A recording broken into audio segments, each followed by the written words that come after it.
Ayan, so gagawa tayo ngayon ng macaroni fruit salad. So, syempre, meron tayong fruit cocktail. Ayan, so, ilagay natin dyan sa ating bowl na malaki. Next ay, gamit tayo ng macaroni na pang salad talaga. Diba may isa pang klase ng macaroni, yung elbow, yun yung pang sopas or baked macaroni. Ayan. Ito ay yung pang salad. Next ay mag-slice tayo ng apple. Okay.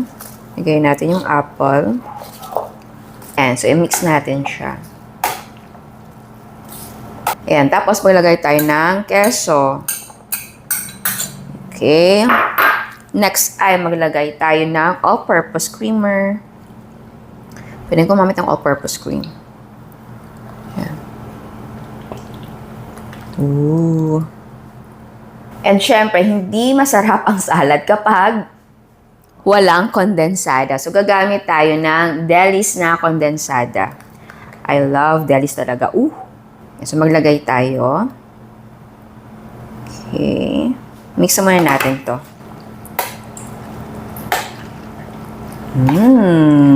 Nakakatakam. Tikman natin. Yay!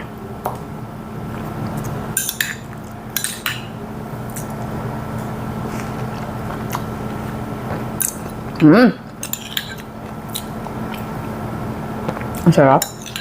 Masarap na siya, pero syempre, mas masarap to kapag malamig. Wow! Diba, ang macaroni fruit salad ay isa sa sinaunang dessert. Kaya, kung na-miss nyo na ang kabataan ninyo, alam mo yung nostalgic, gusto mo yung maalala yung maliit na bata ka pa, walang problema, di ba? Isa to. Kaya gumawa na kayo sa bahay. Sabay-sabay tayo mag-reminisce. So, ayan. Sa nagustuhan niyo ang recipe natin ngayon. Ciao!